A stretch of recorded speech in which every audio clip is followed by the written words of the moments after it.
Alors bonjour à toutes et à tous, rebonjour à toutes et à tous, bienvenue sur dailyfx.fr, bienvenue au Morning Meeting et les marchés actions qui poussent, les marchés actions qui sont toujours dans cette phase de reprise qui a démarré en fin de semaine dernière.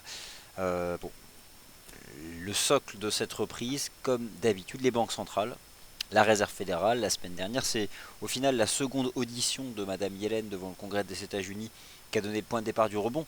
Moi, je vais revenir sur l'analyse technique intraday de l'Eurostoxx 50 pour voir qu'au final, cette reprise a quand même eu comme point de départ des divergences haussières, plus vues depuis le début du mois de décembre. Je prends le recul du marché depuis le 3 décembre. La reprise actuelle s'inscrit dans la construction technique baissière en place depuis le 3 décembre. Donc on est dans ce que moi j'appelle le rythme de marché, c'est-à-dire des séquences qui alternent entre impulsion, rebond, impulsion, rebond. Par contre, ce marché changerait pour de bon s'il débordait tous ces canaux baissiers en place depuis le 3 décembre dernier, mais déjà à court terme, il peut les rejoindre. Alors laissez-moi simplement vous montrer l'avertissement sur les risques liés au trading. Vous assistez au morning meeting de 11 h. Je n'ai plus le template de fond d'écran, mais ça reste la même émission. Le marché attend beaucoup de la Réserve fédérale, en tout cas attend surtout une non-action de la Réserve fédérale. Ce soir, un document qui viendra préciser ce qu'a annoncé la Fed en janvier dernier. A lieu à partir de 11 h 30 à Téhéran une réunion qui rassemble encore les principaux pays producteurs de pétrole. Depuis le début de la semaine, le marché, on entend parler de gel de la production. Alors il s'agit de ne pas dépasser les sommets atteints en janvier dernier. Il y a eu la nuit dernière un accord entre l'Arabie Saoudite et la Russie. Manquait l'Iran, nouvel entrant, en tout cas retour de l'Iran depuis le début de l'année sur le marché des exportations de pétrole. Eh bien, l'Iran est invité à se joindre aux discussions. Alors voilà, le marché, ce qu'il attend, c'est un accord global qui rassemble les principaux pays producteurs. Pour l'instant, le marché reste sur sa faim, on est toujours dans ses espoirs. En tout cas, cela entretient le rebond technique. Non, simplement, qu'est-ce qui porte ce matin le rebond technique à Paris? Vous prenez la hiérarchie titre du CAC, Crédit Agricole plus 12.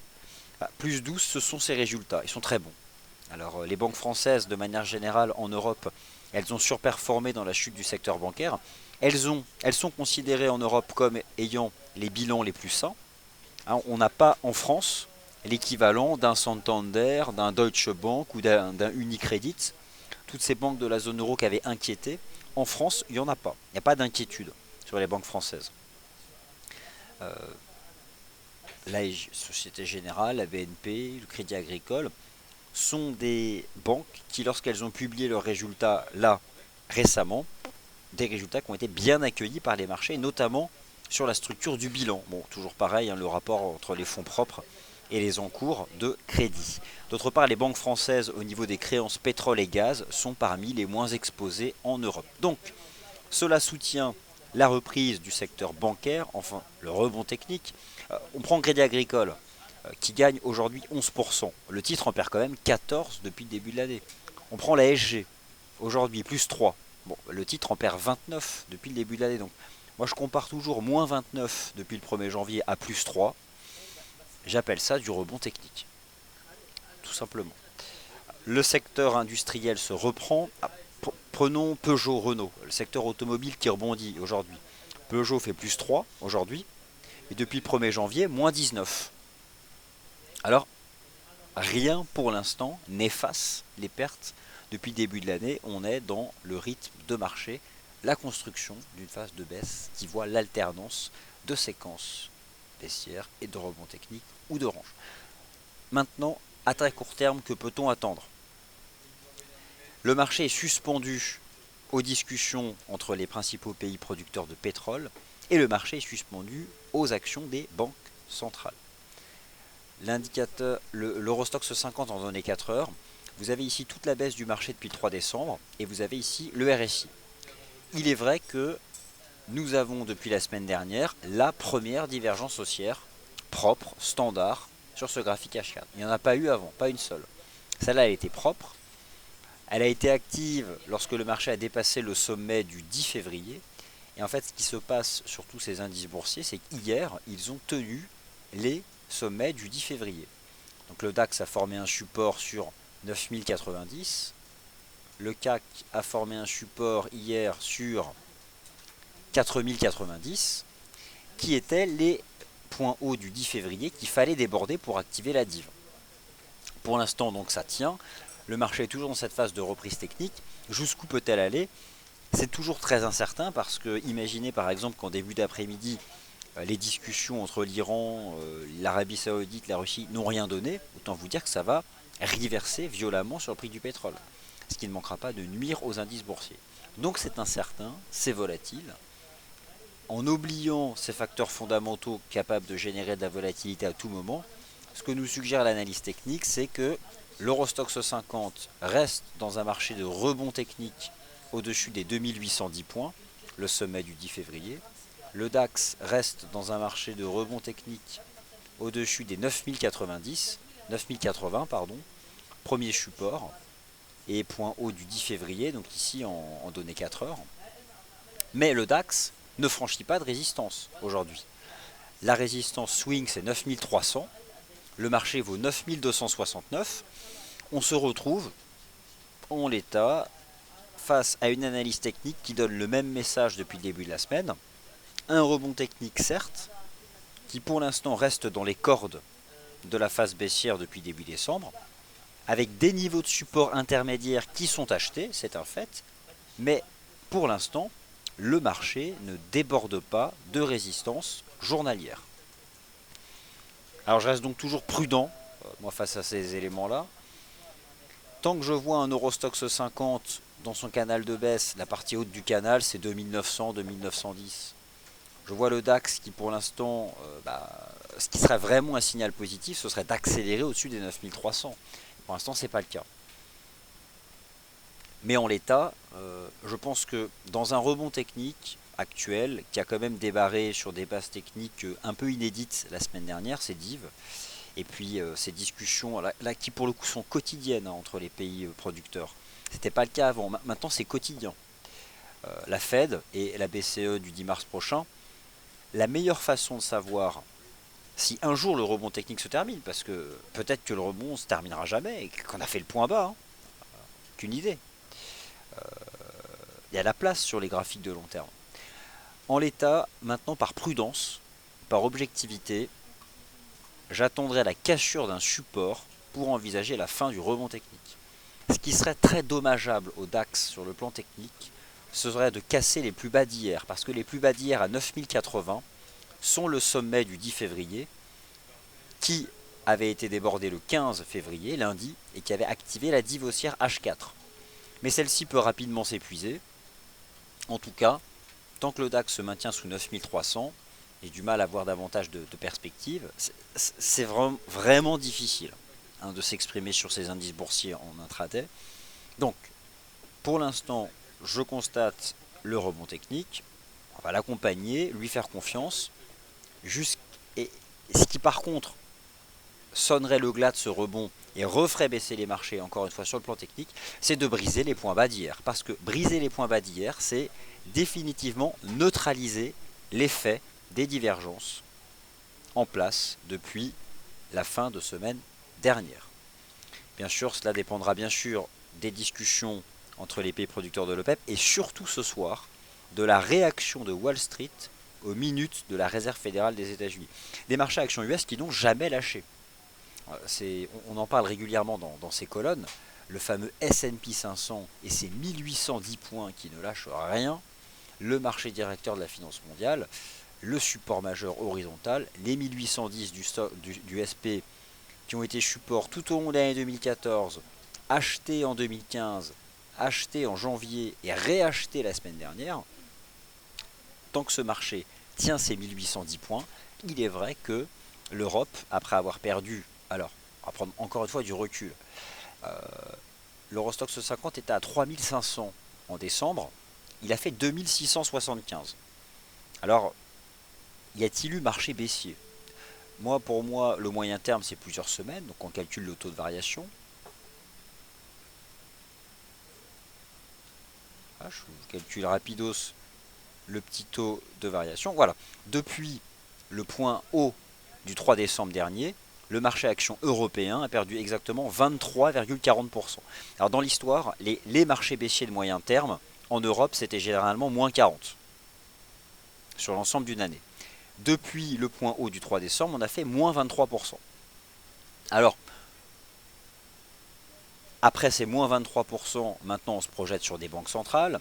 Il y a des discussions quotidiennes entre les pays producteurs de pétrole, mais qui pour l'instant n'ont rien donné de concret à part le fait qu'on s'accorde pour ne pas dépasser l'offre atteinte, et c'est un sommet en janvier, mais ça ne réduit pas l'écart actuel entre la consommation et l'offre, toujours en défaveur de la consommation.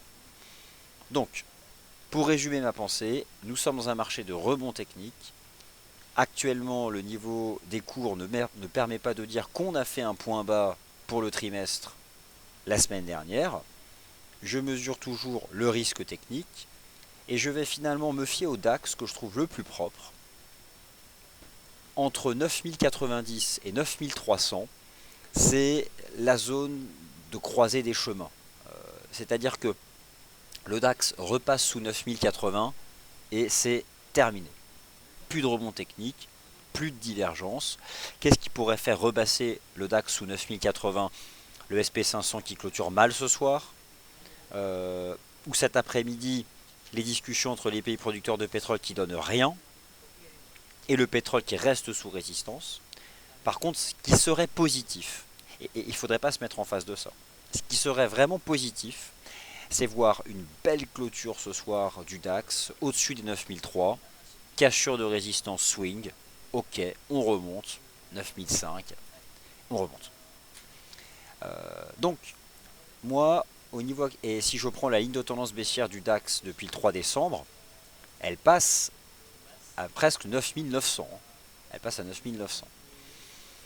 Alors, je vais être factuel et objectif, parce que j'ai pas envie de vous donner un scénario qui pour l'instant pour moi c'est un peu du 50-50. Entre 9090 et 9003, je vais être neutre. Pour éviter de dire une bêtise. Entre 9080 et 9003, je vais être neutre. J'ai besoin que le marché sorte de ce petit range sur le DAX pour m'exprimer d'un point de vue directionnel sur ce marché. On brise 9090, c'est terminé, plus de rebond technique. Et cela ferait échouer l'Eurostoxx 50 dans la partie haute de son canal de baisse en place depuis début décembre, qui a vu le marché baisser de 23,40%. Par contre, voir le DAX dépasser 9003, ce serait le signal d'une transformation du rebond technique en une phase de hausse qui s'installe sur le court terme et qui pourrait donner davantage avec le SP500 qui lui confirmerait pour le trimestre la tenue des 1810 points. Je parle bien du trimestre parce que mon scénario qui est celui du développement du marché baissier cette année, l'année c'est long. C'est-à-dire que on a fait moins 23% en quelques semaines. Bon, on peut bien rebondir potentiellement quelques semaines en attendant des actions des banques centrales ou des choses comme ça. Bon, voilà. En tout cas sur le court terme, pour les indices boursiers, je vais me contenter de vous proposer cette approche-là. Pour ceux qui sont dans le rebond technique, donc qui ont des stratégies d'achat au-dessus des 9080, vous êtes plutôt serein parce que c'est le premier support, c'est le point bas d'hier, c'est le plus haut du 10 février, c'était le niveau d'activation des divergences haussières intraday.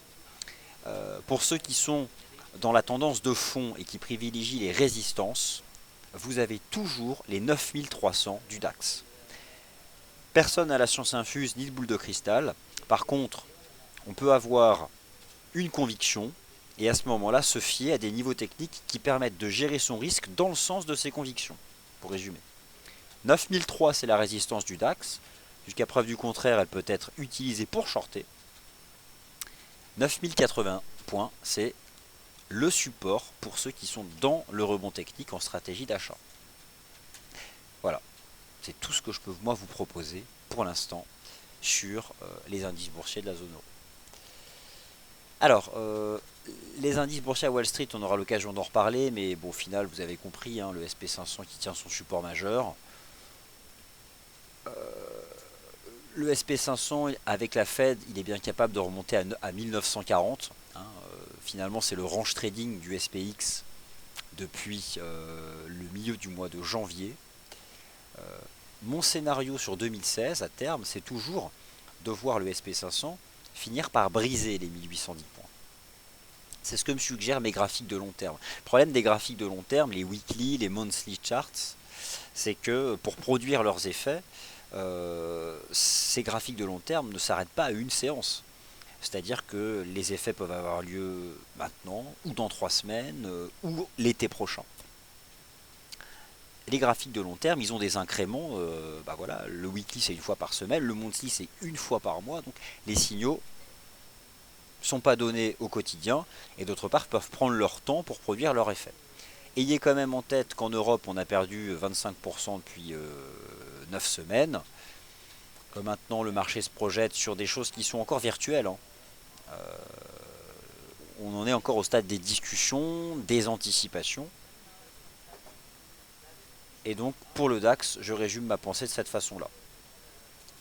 On n'a pas franchi 9003, c'est la première résistance swing. Je reste très prudent sous 9300 sur le DAX. Ok, bon, pour les indices boursiers de la zone euro, je vais m'arrêter là hein, pour éviter de dire des bêtises. Maintenant, je vais être transparent sur l'USD Yen. Très transparent. Je vous ai proposé hier une stratégie de vente sur l'USD Yen lorsque j'ai constaté une divergence baissière sous 114,80. J'ai proposé de viser 113. Le marché s'arrête ce matin à 113,37, se reprend et potentiellement on a une espèce de structure en biseau qui pourrait peut-être voir ce marché en effet aller chercher les fameux 115,80, 116. Donc pour aller au bout de ce que je vous ai proposé, sans mentir ni tricher, j'invalide et je mets un terme à la stratégie de vente si le marché dépasse les 114,30. On dépasse les 114,30, on réintègre le niveau de vente d'hier. Et ce sera donc terminé. Donc faut pas mentir, hein. Objectivement parlant, la baisse ralentit. Le yen, qui a été la devise la plus forte, qui l'est toujours, mais à très court terme, ne l'est pas parce que il y a de l'attrait pour le risque avec ces discussions qui intègrent maintenant l'Iran, mais attendez, on n'y est pas, hein. L'Iran, c'est un jeune arrivant sur le marché des exportations de pétrole. Alors forcément, l'Iran a aussi besoin d'une remontée du prix du pétrole, mais l'Iran a aussi besoin de parts de marché. Donc le pays sera-t-il prêt à accepter une baisse de sa production? Pas forcément. Donc je reste prudent, très prudent. En tout cas, l'USD Yen, invalidation ou, alors je ne sais pas comment vous avez pu gérer vos stratégies trading, si vous avez été convaincu par les quelques arguments que j'ai pu apporter depuis le début de la semaine, mais ce qui est certain, c'est qu'au-dessus de 114,30, c'est terminé pour l'USD Yen. L'euro-dollar, rien de nouveau sous le soleil, retracement. Je vous ai proposé ce matin deux stratégies, soit de vous positionner à l'achat entre 1,1060 et 1,11, donc 1,1080 pour résumer, soit en cassure des 1,1190. Bah, on n'est ni en scénario de cassure des 1,1190, ni dans la zone de support, donc j'attends toujours. Mais j'aurais tendance pour ce soir, et cet après-midi avec les stats US, à quand même me dire que si l'euro-dollar il va faire son incursion dans la zone support, eh bien moi j'irai jusqu'au bout, je vous proposerai cette stratégie d'achat. On va à 1,1080, je vous proposerai la stratégie d'achat avec un stop qui sera serré sous 1,1050. Et on verra. Le risque que je prends, c'est qu'on puisse carrément un jour aller chercher le bas de canal, qui est beaucoup plus bas, et d'aller carrément sur 1,10. Et bien dans ces cas-là, je me serais trompé. L'USDK ne donne rien, tergiverse autour des 1,38, peut-être un triangle symétrique, quelque chose de neutre autour des 1,38. J'ai rien à vous proposer. L'AUD-USD, toujours pareil, 0,70$, c'est le support qui est acheté par le marché depuis début février. On tient 0,70. Pourquoi pas remonter en direction de cette oblique, mais les chandeliers journaliers de l'AUD-USD deviennent vraiment anecdotiques, hein. J'imagine que pour ceux qui s'intéressent à ce taux de change, en termes de stratégie, ça doit être assez frustrant. Bon, malgré tout, on continue de se reprendre petit à petit. Depuis les 0,70, c'est vrai que le marché progresse. Mais là, je suis un peu au milieu de nulle part. Le NZD-USD n'a pas cassé les 0,6660. Il a brisé cette ligne de tendance, mais je soupçonne un piège. Mais en même temps, il a au-dessus de la tête une énorme ligne de tendance baissière weekly. Actuellement, parmi les paires majeures, je sens que AUD-USD et NZD-USD sont dans une phase d'écrasement de la volatilité qui suggère qu'un jour ça va exploser de manière directionnelle. Mais pour l'instant, pas de signaux.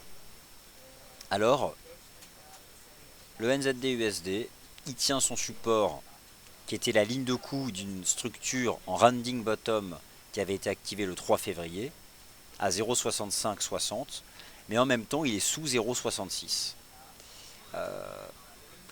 Très difficile pour moi de me prononcer tant qu'on est dans ce range. L'euro GBP qui réagit hier sur 0,77, je vous avais parlé de ce support à 0,77, remonte à 0,7850, retombe à nouveau parce qu'au final la livre sterling se renforce. En tout cas, la livre sterling bénéficie d'un rachat de position vendeuse suite à la publication des chiffres du marché du travail. Alors, vous pouvez peut-être vous poser cette question. Pourquoi le GBP rebondit à court terme alors que les chiffres de l'emploi ne sont pas bons? Parce que le marché il a toujours ces vieux mécanismes de réflexion. Alors, voilà, mauvaise statistique, le marché raisonne tout de suite sur ce que serait amené à faire la Banque centrale. Le GBP rebondit techniquement, le GBP USD baisse depuis début février, depuis les 1,4660. Il s'est approché des 1,4226. Alors, je visais 1,4226, on fait 1,4244. En H4, une mèche, et ben on fera pas 1,4226. On se reprend, jusqu'à où j'ai du mal à le dire, mais en donné 4 heures, regardez, on a tenu cette ligne de tendance. Ce que j'estime être un bon point de vente, ce serait 1,44. Si le marché remonte à 1,44, c'est un niveau pour gérer son risque et adopter une stratégie de vente. Voilà, donc j'ai quand même le sentiment que sur l'USD Yen, ça va se terminer là. Alors, je suis déçu oui et non parce que depuis hier, sur l'USD Yen, on a quand même eu au final pas loin de 80-90 pips de baisse. Je pensais ce matin qu'on cassait un support et qu'on allait aller à 113. En réalité, ce qui a tout de suite neutralisé le renforcement du yen, c'est l'annonce des discussions à Téhéran. La plupart des actifs risqués, et le yen en fait partie, sont suspendus. En tout cas, la plupart des actifs profondément liés à la perception générale du risque sont très suspendus à ces discussions entre les pays producteurs de pétrole. Ça génère de la volatilité intraday et surtout ça malmène les signaux techniques. Alors le fait que ces signaux techniques soient parfois malmenés, plus que jamais, invite à vraiment gérer ces stratégies de trading. Ça peut parfois être frustrant, mais on peut avoir un scénario de vente sur cassure, par exemple comme j'ai eu hier sur l'USD Yen. Mécaniquement, il faut que ça s'accompagne d'un stop. Le marché baisse, on peut être en gain latent. Finalement, on remonte, on se fait sortir à zéro. Mais j'ai envie de dire, ce sont les jeux des paramètres des stratégies de trading. Et il ne faut pas lâcher, il faut tenir, continuer d'appliquer ces paramètres de stratégie de trading qui, parfois, en effet, sont malmenés parce que les phases ne sont pas hyper directionnelles. Alors, j'ai presque envie de reconnaître que ce matin, l'USD Yen m'a piégé. Je pensais qu'on pouvait faire 113. On s'est stabilisé à 113,30. Je ne vais pas mentir et je vais donc être transparent sur cet aspect-là. Allez, je mets le DAX en H4. Le DAX qui teste ces fameux 9300 points. Moi, j'ai le sentiment en fait qu'on va tester ces 9003 et qu'on va les dépasser si les pays de l'OPEP et la Russie nous annoncent un bel accord. Par contre, sans accord, on échouera à dépasser 9300 points. Allez, je vais aller regarder vos questions et j'imagine que comme moi, vous admettez que la situation technique actuelle, elle est délicate.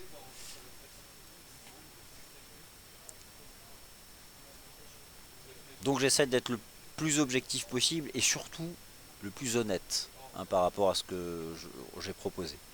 Donc première question de Phil, rebond technique des marchés CAC DAX. Alors bon, voilà, j'en ai beaucoup parlé de ces rebonds techniques. C'est vrai que, bon, reprenons un peu le DAX en weekly chart. Bon. En clôture weekly, la première résistance, c'est quand même plus haut, hein, c'est 9465.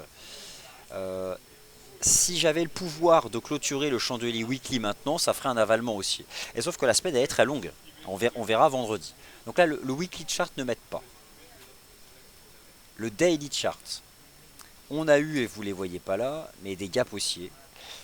Je reprends le RSI daily du DAX, toujours entre 30 et 50. On remonte vers 50. Aujourd'hui, on teste 9300 points. Je l'avoue, je reconnais, si ce soir il y a une cassure haussière des 9003, on va continuer de remonter. On continuera de remonter peut-être à 9600. Et là bon, bah, on attaque 9003, donc rebond technique tant qu'on est au-dessus des 9080. Regardez, hein, je vous remonte le DAX en H4, on avait cette divergence haussière qui était propre la semaine dernière, qui a été activée par... Alors, une div s'active lorsque le momentum dépasse le sommet qui sépare les deux creux ascendants et lorsque les prix dépassent le sommet qui sépare les deux creux descendants. C'est donc 9080. Bon, au-dessus, c'est donc rebond technique.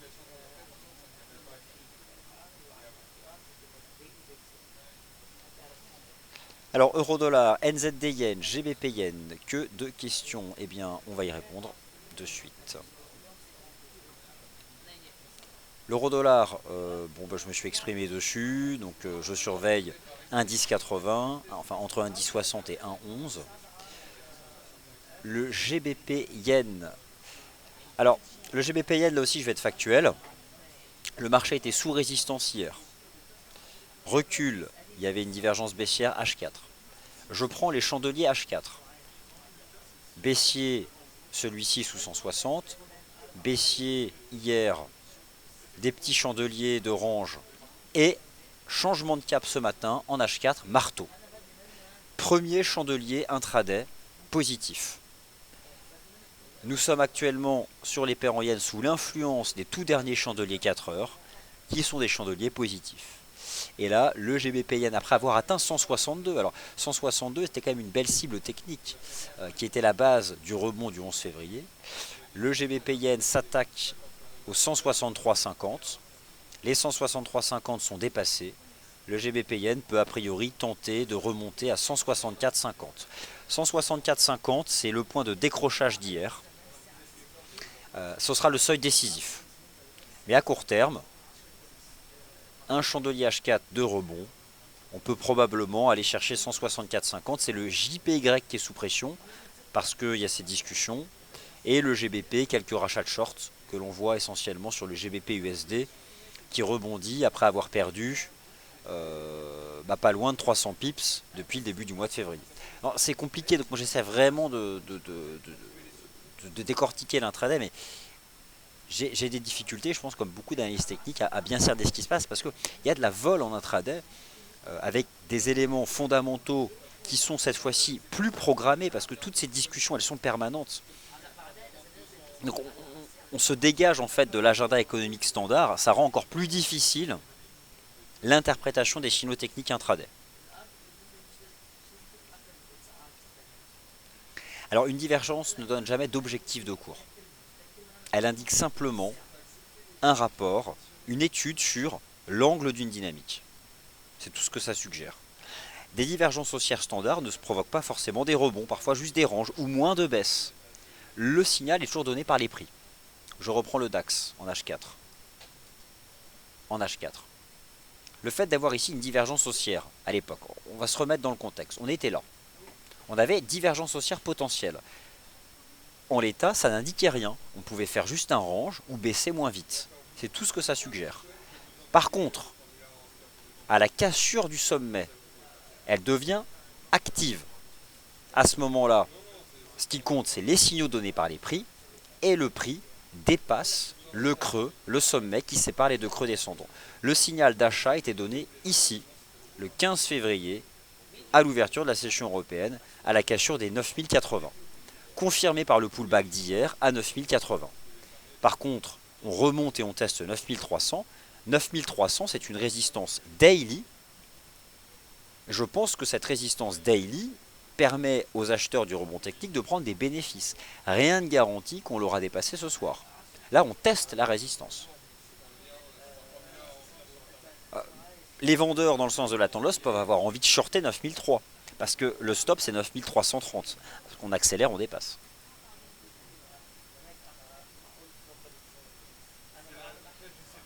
Alors, la réunion commence maintenant. Il est 11h34. Donc, ça commence maintenant. Alors, on peut envisager d'avoir un communiqué de presse tout à l'heure. Vous savez, moi j'ai pas la science infuse, j'essaye par contre de comprendre ce qui se passe en pratiquant l'essentiel de ma méthode qui est l'analyse technique. L'USD Yen, en l'état, ma stratégie, elle n'est pas invalidée puisqu'elle est invalidée au-dessus du sommet du rebond d'hier, 114,40. Allez, je vais mettre mon point ici. Par rapport à la stratégie de vente proposée hier, elle est terminée au-dessus de 114,40. Le point de décrochage d'hier, le point de décrochage du 10 février. Donc, sous 114,40, je garde le cap de cette stratégie que je vous ai proposée et j'admettrai parfaitement son invalidation si le marché brise 114,40. En tout cas, j'essaie de vous donner des niveaux techniques qui permettent de jamais tuer un compte de trading parce que ces niveaux, j'essaie qu'ils soient le plus précis possible pour sortir de la stratégie si elle n'est pas bonne ou si elle est plus bonne ou pour rester dedans si on a des objectifs de cours plus ambitieux.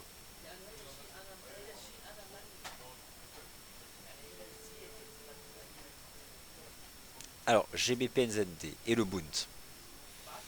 Alors, le GBP-NZD, on va l'ajouter.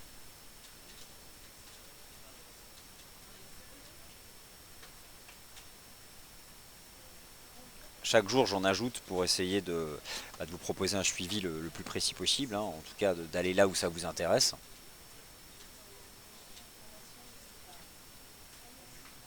Alors, le GBP-NZD, ça se replie sacrément.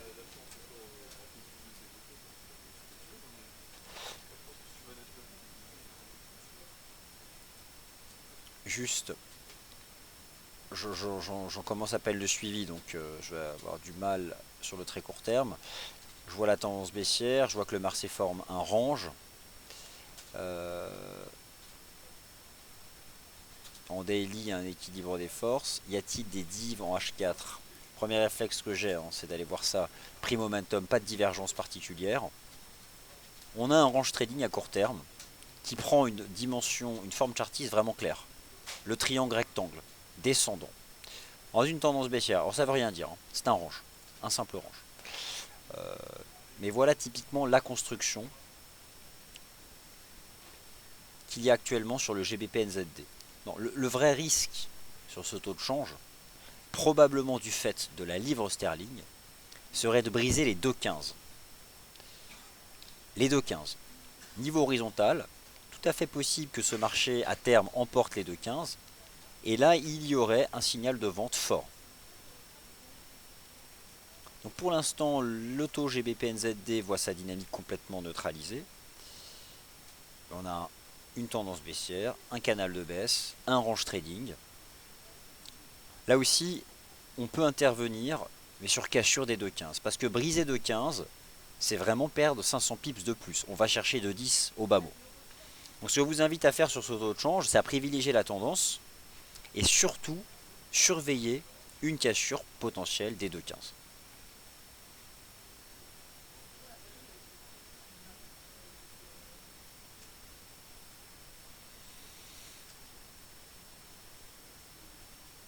Allez, je poste tous les commentaires. Lucassan, le GBP. Alors, GBP USD, rebond durable ou pas? Non, non, non. Alors, prenons du recul. Après, je comprends forcément qu'on ait des émotions par rapport au rythme intraday des stratégies. Mais la meilleure façon de ne pas se stresser par rapport à ces positions ouvertes, c'est d'avoir son paramétrage initial et de laisser la position se déployer. Le GBP USD a échoué sous 1,4560 la semaine dernière.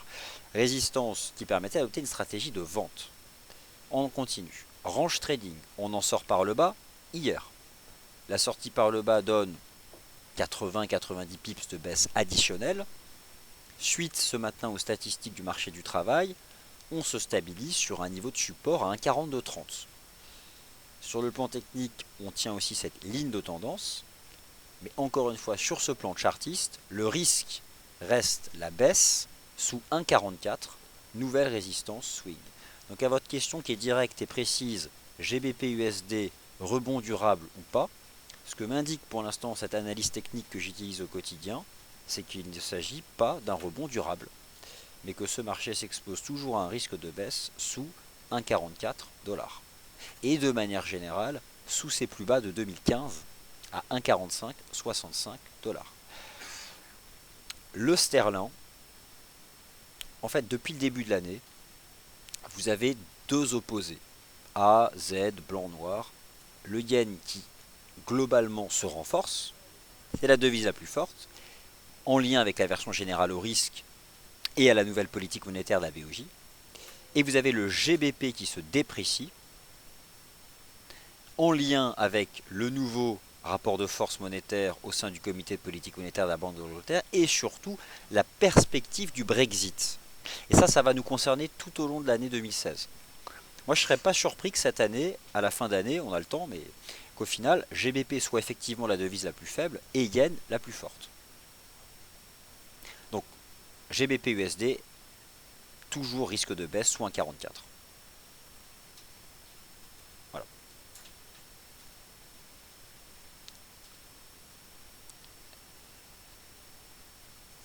Alors après, donc JS Caprulus, je ne sais pas exactement comment vous avez déclenché vos stratégies trading et à quel prix. Mais bon, voilà, GBP Yen, la résistance c'était vraiment 166. Le point de vente, la cassure des 164,50. D'un point de vue du rythme, on peut remonter à 164,50 et rééchouer. On restera dans la construction d'un mouvement négatif. L'euro-dollar n'est pas encore en zone d'achat, il le serait entre 1,1060 et 1,11, donc je donne 1,1080. C'est un point qui m'intéresse et j'irai jusqu'au bout de cette stratégie. USD Yen, 114,40, ce sera le pivot. Franchi 114,40, c'est le pullback weekly vers 116. On reste sous 114,40, c'est les 114,86 qui continuent de caper la reprise. Alors au final, pour résumer la situation sur les indices boursiers, je pense que la meilleure solution c'est de se caler sur un indice et de s'y fier. Le DAX, au-dessus des 9080, c'est toujours la reprise technique. Ce soir, 9300, 9310, première résistance journalière, 50% de retracement. Si le marché clôture en dessous, la tendance de fond peut reprendre. Au-dessus, on prolongera la reprise technique. Ce qui peut faire clôturer le DAX au-dessus, c'est ces discussions entre les principaux pays producteurs de pétrole.